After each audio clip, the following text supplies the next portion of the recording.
Last week, we discussed the case of ex-Dallas police officer Amber Guyger, who was sentenced to 10 years in prison for the murder of her neighbor, Botham Jean. And one of the reasons why Amber was convicted was the riveting testimony of her other neighbor, Joshua Brown, who served as the key witness in her trial.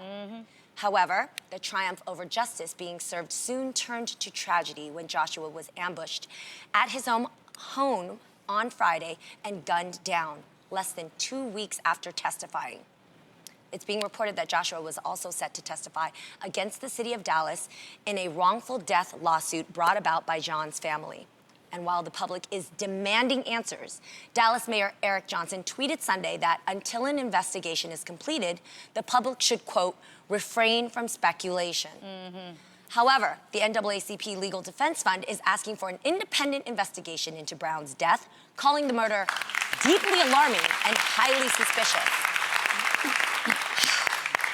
This is insane, the turn of events in just 1 week since we talked about this.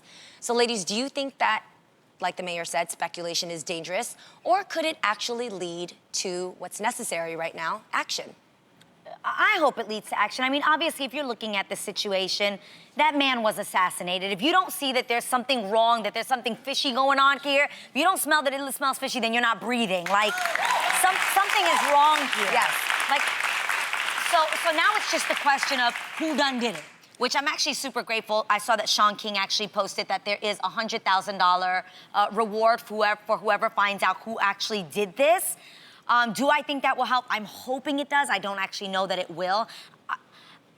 It's scary times. I feel like if you think that you are now a part of an investigation or you speak the truth, will you be assassinated yourself? I'm scared to talk up here about it, to be honest. Like, how does this work? But this is nothing new. Like, I remember my mother growing up in the hood, right?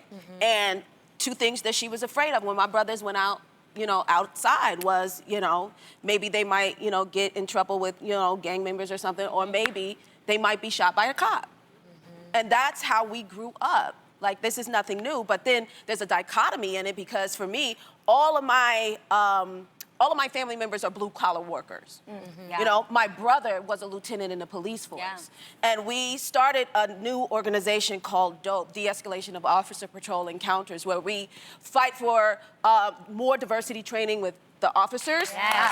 That's definitely necessary. And we also teach civilians at the same time. Because being that it is a dichotomy, I'm from the hood, but I also know the other side. So we also teach civilians, like literally with a cop car, a fake gun, and we teach them how to be pulled over. So, because for my brother, Stanley Campbell, he says that, that Black lives do matter. Blue lives matter, but toe tags matter even more because we don't want nobody to go home. Nobody should die. That doesn't go home a lot. Yeah.